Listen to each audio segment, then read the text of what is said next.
First question है बेटे, given secant theta is equal to 13/12, calculate of other trigonometric ratios.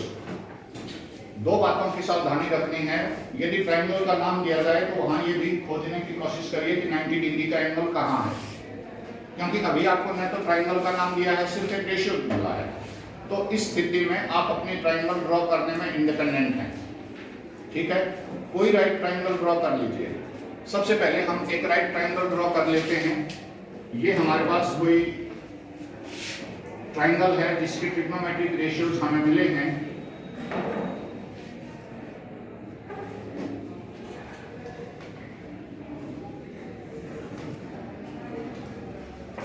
जानबूझ के मैं इसका नाम PQR रख रहा हूं और थीटा यहां ले रहा हूं ताकि आपको अभ्यास थोड़ा सा ज्यादा हो जाए, ठीक है। तो सबसे पहले आपको बताना है sine secant theta is equal to. तो सेकेंट का कई बार बच्चों को रिलेशन नहीं मालूम होता, अचानक पहले तीन तो हो जाते हैं उनको confirm, opposite upon hypotenuse, adjacent upon hypotenuse और अपोजिट अपॉन एडजेसेंट। लास्ट के तीन का रेशियो निकालना बच्चे के लिए थोड़ा सा मुश्किल रहता है, ठीक है। उसका सॉल्यूशन पहले कर लेते हैं। सेकेंड किसका उल्टा होता है? कॉस का। तो सबसे पहले सेकेंड थीटा यदि आपको मिला है, ये सॉल्यूशन यहां से आप शुरुआत करेंगे। सेकेंड थीटा यदि आपको 13/12 मिला है तो आप लिख सकते हैं cos थीटा 12/13 है। अब cos थीटा की तो आपको आइडेंटिफिकेशन बहुत अच्छी होती है, क्योंकि पहला दूसरा ही रेशियो है। पहला था अपोजिट अपॉन हाइपोटेन्यूज और दूसरा था एडजेसेंट अपॉन हाइपोटेन्यूज। तो इस बात के बजाय कि आप सेकेंड से रेशियो निकालें, इजी रहेगा कि सेकेंड को cos में बदल लीजिए और फिर रेशियो निकालें, गलती होने की संभावनाएं कम होंगी। बहुत ज्यादा टाइम इसमें लगता नहीं, सिर्फ एक मात्र छोटी सी सोच है। सो cos थीटा की वैल्यू यहां से डिफाइन करिए, वहां से cos थीटा क्या होगा, एडजेसेंट साइड को फाइंड आउट करिए। यहां है थीटा, ध्यान देना यहां नहीं है। कभी एडजेसेंट साइड ये QR/PR लिख दो, वो तो साइन की वैल्यु हो जाएगी। सो यहां PQ/PR, cos थीटा की वैल्यू क्या है? PQ/PR। तो इन दोनों को कंपेयर करिए, क्योंकि cos थीटा की ही वैल्यू है ये, और ये भी उसी cos थीटा की वैल्यू है, एंगल सेम है। सो हमारे पास PQ/PR 12/13 है। Yes sir. अब वो के वाला फंडा छोड़ देता हूं मैं, स्ट्रेट फॉरवर्ड में लिखता हूं PQ 12 और PR 13, ठीक है। वहां अपना लिख दीजिए, क्या लिखना चाहेंगे? यहां 12 और यहां 13। बहुत सारे बच्चों को तो ये पाइथागोरियन ट्रिपलेट वैसे ही याद हो जाता है कि पाइथागोरियन ट्रिपलेट में से दो संख्याएं दे दें, तीसरा अपने आप जबान नहीं निकाल सकता है वो बच्चा। क्या आप बता सकते हैं ये कितना आएगा? 5 12 13, ठीक है। जैसे 3 4 5 का होता है तो 5 12 13, 5 12 और 13 का पाइथागोरियन ट्रिपलेट होता है। तो दो वैल्यू यदि 12 और 13 हमें मिल गई तो ये कंपलसरी है कि 5 साइड आएगी राइट ट्रायंगल में। फिर भी हम इसको सॉल्व करते हैं यूजिंग पाइथागोरस थ्योरम।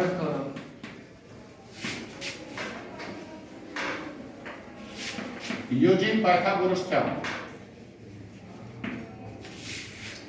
हम पाइथागोरस का इस्तेमाल कैसे करते हैं? 90 डिग्री का एंगल बनाने वाली साइड्स लिखते हैं PQ² plus QR² equal to PR square.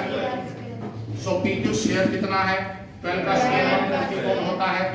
QR² हमें निकालना है, सबस 169 होता है। तो QR² ये 144 उस तरफ ले जाके माइनस कर दीजिए 25 और QR की वैल्यू कितनी आ जाएगी? और दूसरी जगह आप स्क्वायर रूट लेते हैं तो प्लस माइनस लेते हैं। ट्रायंगल में साइड्स क्योंकि नेगेटिव नहीं होती, इस वजह से हम पॉजिटिव साइड ही ले रहे हैं, ठीक है। अब आपको अगला काम करना है, calculate all other trigonometric ratios. तो तीनों साइड यदि हमारे पास मिल गई हैं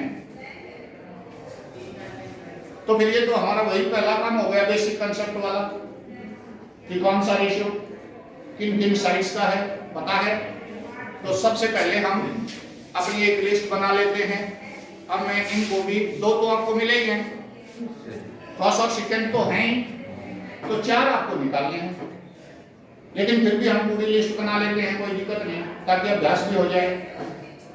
जब ऑब्जेक्टिव आपके क्वेश्चंस आएंगे तो इसको सॉल्व करने का तरीका थोड़ा सा अलग रहेगा उस समय, क्योंकि वो टाइम सेविंग होता है और हमें केवल आंसर चाहिए आपका। ये फॉर्मेट नहीं चाहिए, ये पुराना तरीका है, वो भी बताऊंगा। सो पहले लिस्ट बना लीजिए अपनी, कौन कौन से रेशियो आपको बताने हैं। Sine theta, cos theta, tangent theta, cosecant theta, secant theta, cotangent theta. यदि आप बार बार बोलते रहेंगे, बार बार लिखते रहेंगे, तो मुझे ये कहने की जरूरत नहीं कि साइन थीटा की वैल्यू बताओ, फिर आप अपने आप बता सकते हैं। Now be careful, here theta is here, तो यहां डिसाइड करना थोड़ा सा मुश्किल रहता है। इसकी अपोजिट साइड ढूंढे, तो 5/13 लिख देता हूं सीधा, हाइपोटेन्यूज 13 है। इसकी एडजेसेंट साइड है 12/13, तो हमारे पास पहले से ही आ गया था। अब आ जाइए अपोजिट अपॉन एडजेसेंट, 5/12, और बाकी तो बाएं हाथ का खेल आपका। इसका रेसिप्रोकल करो, शाबाश, 13/12, 12/5। यस सर, अच्छा बेटे। अब आपसे कुछ अटपटे प्रश्न पूछे जाते हैं, ठीक? वो अटपटापन क्या?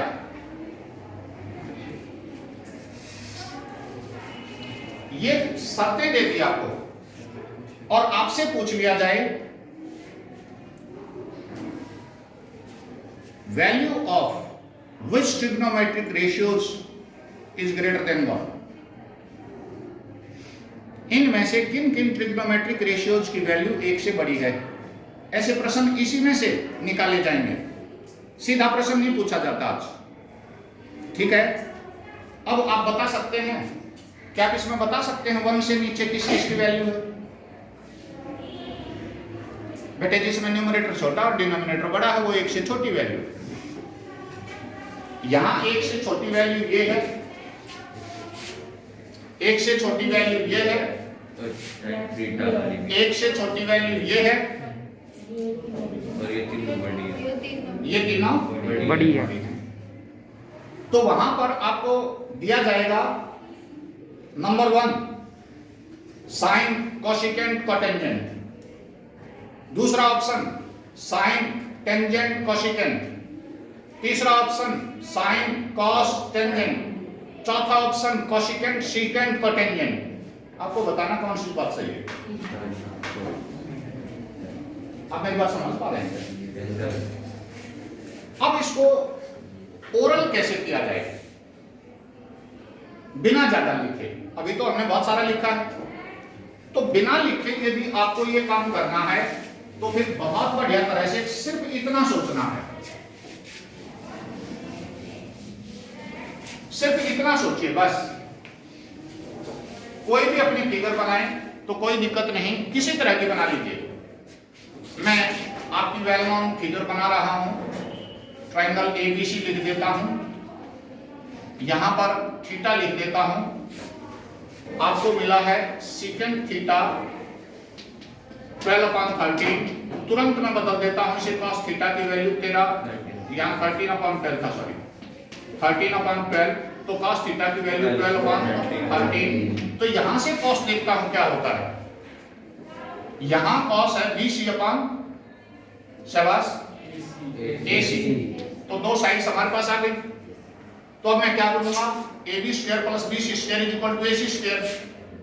AB का स्क्वायर हमें मिला नहीं, BC का स्क्वायर 144 है और 13 का स्क्वायर 169, तुरंत इसे घटा दो। AB का स्क्वायर यदि 25 है तो AB आपके पास 5 है, और यदि ए बी 5 है तो आपको साइन थीटा की वैल्यू फटाफट अपनी निकालनी है। 5/13 कॉस थीटा है 12/13, टेंजेंट थीटा है 5/12, और अब 3 इसी के सामने फटाफट अपने रफ वर्क में लिख दीजिए उल्टे। और फिर जो बात पूछी है देन फाइंड द कॉम्बिनेशन। हो सकता है इसमें ये पूछ लिया जाता find the trigonometric ratios whose value is greater than 1, तो नीचे वाला कॉम्बिनेशन आ जाता, क्योंकि ये तो तीनों एक से छोटी वैल्यू है। यस सर, यस सर, आप मेरी बात समझ पा रहे हैं? Yes sir. हाँ या ना? यदि मैं अपने सीकेंट थीटा को 13/5 कर देता तो इनमें से छोटी बड़ी वैल्यू फिर बदल जाती है। आप समझ पा रहे हैं? फिर वो कॉम्बिनेशन ये नहीं होता जो ये है, तो वो कॉम्बिनेशन आपको अपनी कैलकुलेशन से छांटना पड़ेगा। नेक्स्ट क्वेश्चन, कोई बच्चा और दूसरा क्वेश्चन पूछे।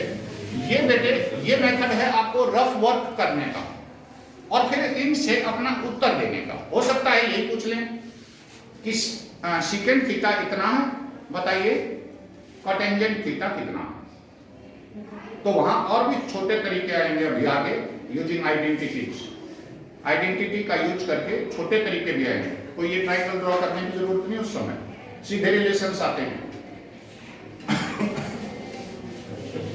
शाबाश, और कोई बच्चा पूछे? क्वेश्चन नंबर 7 बोल के बताइए।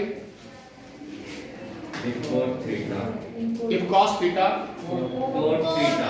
If cot theta equals 7/8, is equal to 7/8, evaluate evaluate first 1 plus 1 sin theta sin theta bracket close bracket 1 minus sin theta 1 minus sin theta upon upon 1 plus cos theta 1 plus cos theta 1 minus cos theta into 1 minus cos theta second cos square second cot square theta cos square theta cot and cot cotangent square theta square theta value निकालनी बस। आ जाइए आराम से। Cotangent theta 7/8, तो पहला basic process हमारा वही है। मैं फिर बता रहा हूं, इसका जो तरीका मैं आज समझा रहा हूं, आज से 3 दिन बाद 5 दिन बाद में वो तरीका बदल लूंगा, क्योंकि मेरे पास दूसरे तरीके और भी होंगे। ठीक है, आज हम क्योंकि बेसिक कॉन्सेप्ट्स पढ़ रहे हैं तो उन्हीं बेसिक कॉन्सेप्ट्स के लंबे रास्ते हम आपको लिए चल रहे हैं, क्योंकि ये बेसिक कॉन्सेप्ट्स की लर्निंग क्लास है, तो इस वजह से मैं इसको लंबे तरीके से ही लूंगा। सो हमारे पास कोटेंजेंट थीटा यदि 7/8 है तो उसी तरह से एक ट्रायंगल अपनी बना लीजिए बेटे। ट्रायंगल ABC, थीटा को यहीं लिखिए। मैंने बताया कि लास्ट के 3 में से है रेशियो, तो टेंजेंट की वैल्यू निकालनी आपके लिए बड़ी आसान होती है। तो यहां पर हम टेंजेंट थीटा लिख लेते हैं अपना। टेंजेंट थीटा कितना दिया हुआ है भाई? कोटेंजेंट का उसका 8/7 8/7। अब 8/7 टेंजेंट थीटा को तो आप पहचानते हैं, अपोजिट अपॉन एडजेसेंट होता है, तो 8 ये और 7 ये, हाइपोटेन्यूज आपको निकालना। तो हमारे पास यूजिंग पाइथागोरस था।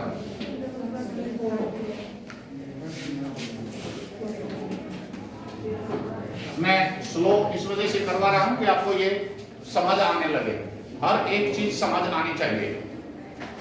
सो AB square plus BC square is equal to AC square.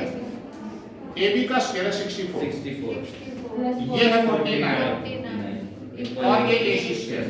तो AC स्क्वायर कितना आ गया? 113 100, और AC कितना आ गया? √100। और जैसे ही स्क्वायर रूट या डेसिमल में कैलकुलेशंस आती हैं या फ्रैक्शंस में आती हैं उस समय बच्चे का कॉन्फिडेंस आधा डाउन हो जाता है।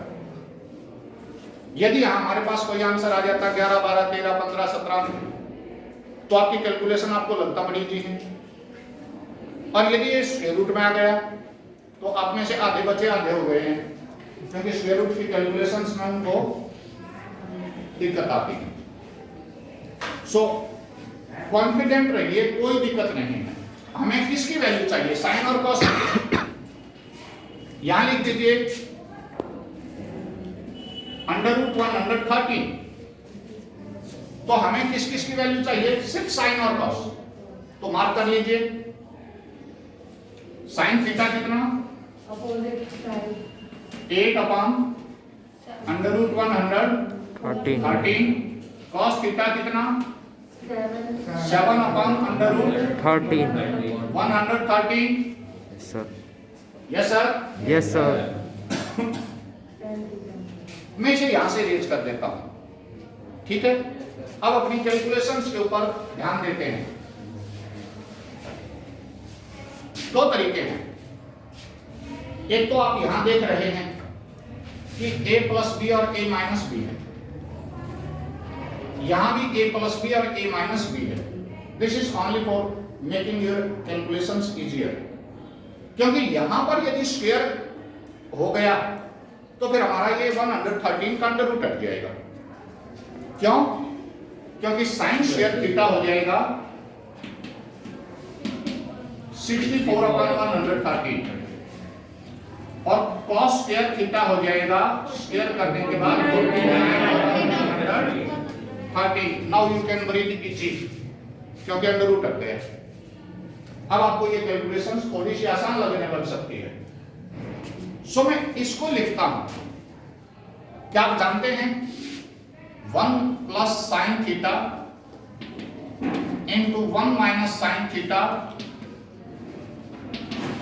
Is equal to 1 minus sine square theta होता है। सर। यस सर, ये Yes, न्यूमरेटर sir. है। चाहो तो पहले इसकी वैल्यू निकाल लो। यस सर, तो 1 as it is, sine square theta की वैल्यू है 64/113 माइनस 64/113। 113 एलसीएम, 113 माइनस 64, ये यहां पर 113 क्यों आया, 1 का ही 113 टाइम्स है। Yes sir. सो यहां वैल्यू आपकी कितनी आ गई, 49। 49/113। Yes sir. Yes sir. अब डिनोमिनेटर में आ जाते हैं दीदी। डिनोमिनेटर में यहां वैल्यू आ जाएगी आपकी 1 minus sine cos square theta. तो डिनोमिनेटर को अलग से सॉल्व करते हैं, 1 plus cos theta into 1 minus cos theta. इसको हम लिखते हैं 1 माइनस कॉस स्क्वायर थीटा। हम यहां कौन सी वैल्यू लगा रहे हैं, a plus b into a minus b is equal to a square minus b square. a क्योंकि एक ही है तो एक का स्क्वायर लिखने की जरूरत नहीं, चाहो तो लिख दीजिए। सो अब हम इसकी वैल्यू निकालेंगे, 1/1 लिख लें माइनस कॉस स्क्वायर की वैल्यू आपके पास कितनी आई थी, 49/113। इसकी तरफ जाने की जरूरत नहीं है, 49/113। तो 113 एलसीएम, तो यहाँ 113/113 हो गया ये। Yes sir. तो इस 1 को 113 से मल्टीप्लाई करोगे -49, ये आप 64 रेशनल नंबर्स के उसमें करके फ्रैक्शंस आपने पढ़ी है, एलसीएम लेके जोड़ना घटाना आपको आता है, और यदि वो नहीं आता हो तो उसका अभ्यास करें। ये आ जाएगा 64/113। 113। यस। अब जब हम इसकी वैल्यू सब्स्टिट्यूट करेंगे 49/64। तो ध्यान देना, मैं यही वैल्यू सब्स्टिट्यूट कर देता हूं। इसकी वैल्यू हमारे पास कितनी आई, 49/113। और डिनोमिनेटर की वैल्यू कितनी आई, 64/113। इज इक्वल टू, ये एक फ्रैक्शन को फ्रैक्शन से डिवाइड किया हुआ है, ये डिवाइड पार्ट है, इससे डिवाइड किया हुआ है। तो ऊपर ले जाके रेसिप्रोकल Reciprocal करें और करें। मल्टीप्लाई कर दीजिए। 49/64 So आएगा। 49/113 मल्टीप्लाइड बाई 164। इस तरह के क्वेश्चंस अनइजी आपको लगते हैं क्योंकि ऐसे कम करते हैं आप इन क्वेश्चंस को। सर। पहले बीच में डिवीजन का निशान आप डाल सकते हो, ये डिवाइडेड बाई ये, और आसान हो जाएगा। So this is 49/64। और बड़े इंटरेस्टिंग सी बात है बेटे, कोटेंजेंट थीटा की वैल्यू भी 49/64 ही है, adjacent side upon opposite side. उसका स्क्वायर करोगे 7/8 का, you will get the same value. यानी ये जो वैल्यू थी वो कोटेंजेंट का स्क्वायर था। थीटा की बराबर ही है। क्या मैं आगे बढ़ूं? Yes sir. यस। एक क्वेश्चन आप और पूछ सकते हैं जिसमें सम ऑफ टू साइड्स दिया हुआ PQR ट्रायंगल वाला, वो अक्सर बच्चों को कम आता है, वहां कंफ्यूजिंग स्टेटमेंट लगती है उन्हें।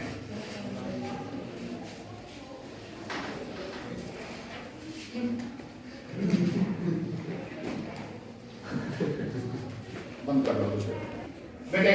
अपना क्वेश्चन देखें। इस एक्सरसाइज का ऑलमोस्ट सबसे डिफिकल्ट क्वेश्चन माना जाता है ये, क्योंकि यहां पर इंटीग्रेटेड अप्रोच आती है।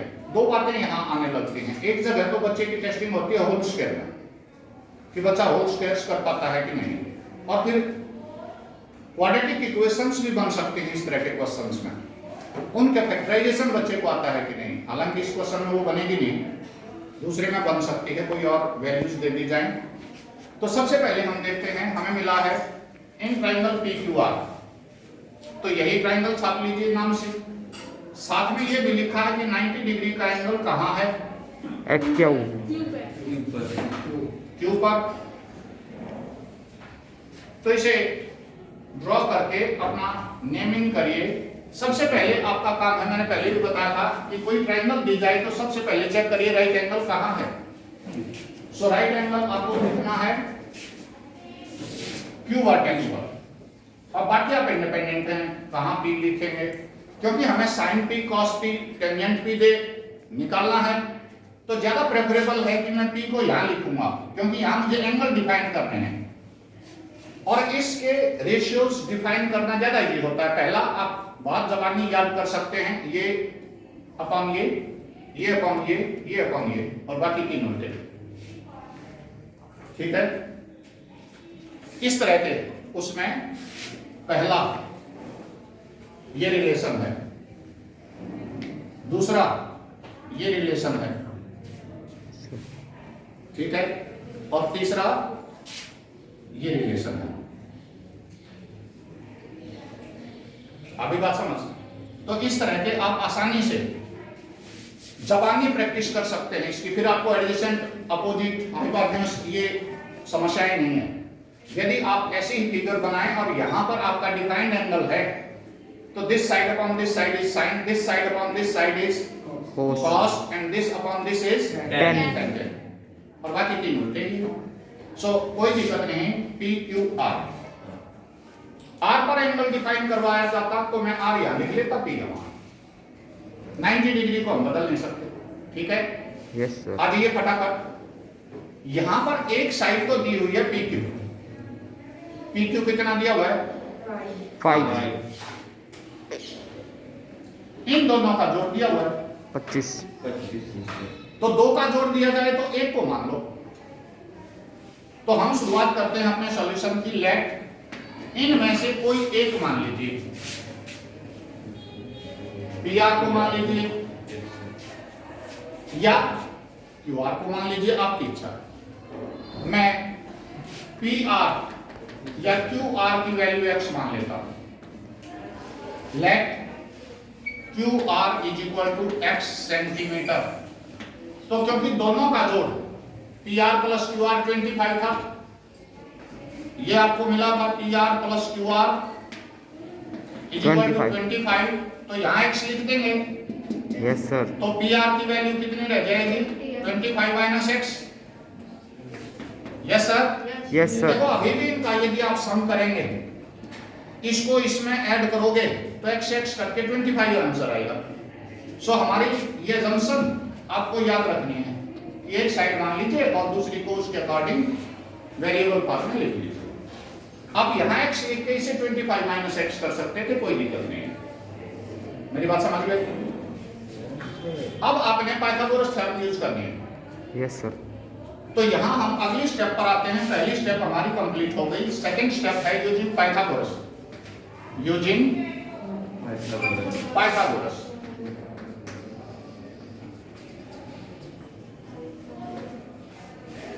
पाइथागोरस थ्योरम का यूज करते हुए हम क्या करेंगे? पहले पी आर का राइट स्क्वायर। ऑर्डर होना चाहिए। Q R square plus P Q square, यानी इन दोनों का स्क्वायर एक तरफ लिखना है। पी आर स्क्वायर जानबूझ के मैं लंबा कर रहा हूं। Q R P Q square is equal to P R square. अब पी आर आपने कितना लिखा था? मैंने कहा क्यू आर आएगा sir. This is Q R, sorry 90 degree का एंगल बनाने वाली ये साइड्स हैं, तो Q R square plus Q P square is equal to P R square. अब ये ठीक है, अदरवाइज हम गलत होते। Yes, ध्यान दो बेटे। अब हम अपनी क्यू आर की वैल्यू लिखना चाहते हैं। क्यू आर कितना है? एक्स का स्क्वायर है। जानबूझ के मैं ब्रैकेट्स का स्क्वायर कर रहा हूं। पी क्यू स्क्वायर प्लस 5 का स्क्वायर कर दीजिए। अभी मैं स्क्वायर्स नहीं कर रहा ताकि गलती आप ना करें। और ये है 25 माइनस एक्स का स्क्वायर। इसका स्क्वायर यदि आप सीधा करने लग गए तो गलत हो जाओगे। कई बार बच्चे क्या करते हैं, इसका स्क्वायर लिख लिया, इसका स्क्वायर लिख लिया, इसका स्क्वायर 625 लिख लिया, इसका एक्स स्क्वायर लिख लिया। वो गलत है, यस सर। क्योंकि उसमें 2ab टर्म नहीं आया। 25 माइनस एक्स ये बाइनोमियल है, दो टर्म है इसमें। अब इसमें यदि दो टर्म है तो इसका स्क्वायर करने का तरीका अलग होगा। ए का square plus b a square plus b square minus 2ab। So यहाँ एक्स स्क्वायर प्लस 25 25 का स्क्वायर 625 माइनस एक्स का whole square plus x square, plus x क्योंकि स्क्वायर कभी नेगेटिव नहीं है। Yes sir. और इन दोनों के गुणा का 2 गुना माइनस 50 माइनस 50 एक्स। 2ab है ये नहीं लिखा तो आप गलत है। Yes sir. a plus b का होल स्क्वायर और a माइनस बी का होल स्क्वायर, क्योंकि यहाँ खुलता है। इस वजह से बच्चे 7वीं 8वीं में जो लर्न किए हुए थे वो 10th तक अभ्यास नहीं करे हुए। यहाँ मीडियम बच्चा यहाँ गलती कर देता है। सो ये टर्म बहुत इंपॉर्टेंट है, ध्यान दीजिएगा। Yes, और sir. यदि आप नहीं लिखते हैं तो फिर इस क्वेश्चन का कोई फायदा नहीं है। यदि आपने ये नहीं लिखा तो एक बार देखो क्या हो गया। एक्स स्क्वायर से एक्स स्क्वायर कट गया। Yes, आपकी sir. स्टेटमेंट बड़ी अजीब सी आ गई, 625 बराबर 25 होते हैं, और ऐसा तो होता ही नहीं। Yes sir. सो इसका मतलब आप गलत हैं। सो यहाँ अब एक्स स्क्वायर से एक्स स्क्वायर काट दीजिए। 50 को इस तरफ लिख लीजिए और 25 को उधर ले जाइए। तो x बराबर कितना आ गया? 12 5 से 50 से डिवाइड कर दो उस तरफ। तो यहाँ अब हमारी सारी साइड्स आ चुकी है। Yes sir. 12 और Yes, sir. 13।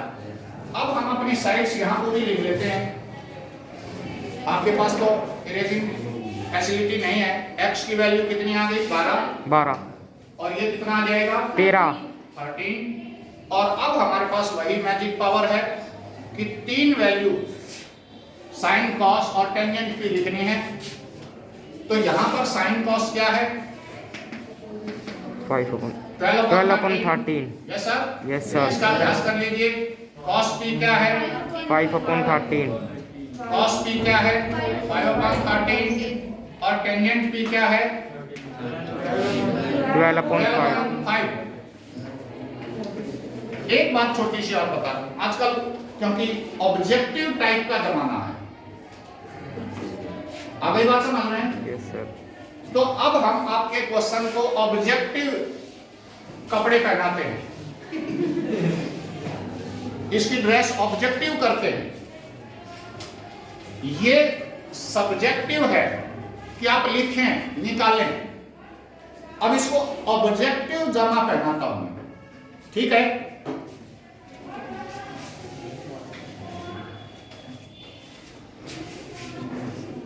अब हम यहां करते हैं of the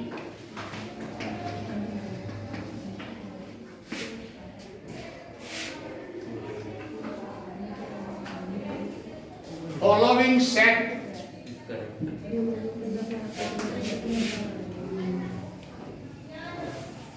That's correct. set of ratios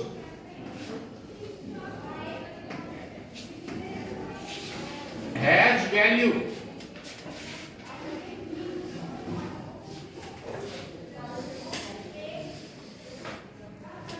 less than 1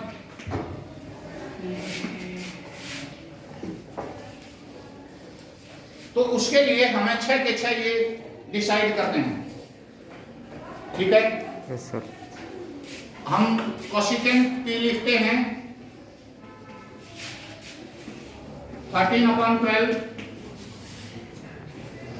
second P लिखते हैं 13/5, कोटेंजेंट P लिखते हैं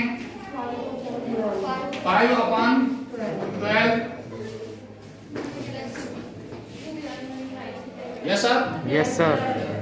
अब आपसे एक सेट दिए जाते हैं। पहला सेट दे दिया टेंजेंट P, कोशिकेंट P और कोटेंजेंट P। दूसरा सेट आपको दिया कोटेंजेंट P, cos P और sin P। C पार्ट आपको दिया secant P, cos P, cosecant P। चौथा सेट आपको दिया टेंजेंट P, cos P और कोटेंजेंट P। क्या बता सकते हो इनमें से कौन सा है? सही बात तो ये चाहते हो कि इनमें से कौन से ट्रिग्नोमेट्रिक रेशियो की वैल्यू 1 से कम है। 1 से कम वैल्यू उसकी होती है जिसका न्यूमरेटर छोटा हो और डिनोमिनेटर बड़ा हो। यानी सबसे पहले sin P की वैल्यू 1 से छोटी है। Yes sir. cos P की वैल्यू 1 से छोटी है कोट P। और कोटेंजेंट P की वैल्यू 1 से छोटी है। Yes sir. ग्रेटर देन 1 पूछा जा सकता था। Yes sir. Yes, sir. अब इनको डेसिमल में बदल के लिखा जा सकता था। Yes sir. जैसे find a trigonometric ratio whose value is 2.4। यहां आपसे पूछा जाता which trigonometric ratios has value equal to 2.4। 10P। तो हमें देना पड़ता नीचे ऑप्शंस में से टेंजेंट भी छांटना पड़ता। Yes sir. आप मेरी बात समझ पा रहे हैं? Yes sir. इसी क्वेश्चन को ऑब्जेक्टिव जामा पहना जा सकता है। जामा मींस कपड़े। पजामा। दिखाई देने में ये ऑब्जेक्टिव कभी भी बनाया जा सकता है। Yes sir. Yes sir. इसी को सब्जेक्टिव जामा भी पहनाया जा सकता है। Yes. आपने देखा है आपके मम्मी पापा जब ऑफिस जाते होंगे तो सूट बूट पहन के बड़े अच्छी तरह जाते हैं और घर आते एक चौड़ा सा पजामा और ढीली सी टी शर्ट, है ना? Yes, sir. ये लोग लाइक ऐसा नहीं लगता। ऑफिस में उनकी कल्चर अलग होती है। जैसे स्कूल से जाने के बाद आप भी नॉर्मल कैजुअल वियर्स पहनने लगते हो। ठीक है। सो बेटे आपने बहुत अच्छी तरह से इन एक्सरसाइजेज को करना है। इनकी सब्जेक्टिव और ऑब्जेक्टिव दोनों अप्रोच करनी होंगी, तब जाके आप सक्सेसफुल होंगे। क्योंकि पेपर का तरीका बदल चुका है, ये आपको मालूम है। ठीक है। तो सॉल्यूशन यूं जरूरी है कि बेसिक कॉन्सेप्ट्स क्लियर हों और ऑब्जेक्टिव अप्रोच है स्कोरिंग के लिए जरूरी है, टाइम सेविंग के लिए जरूरी है। So thank you very much.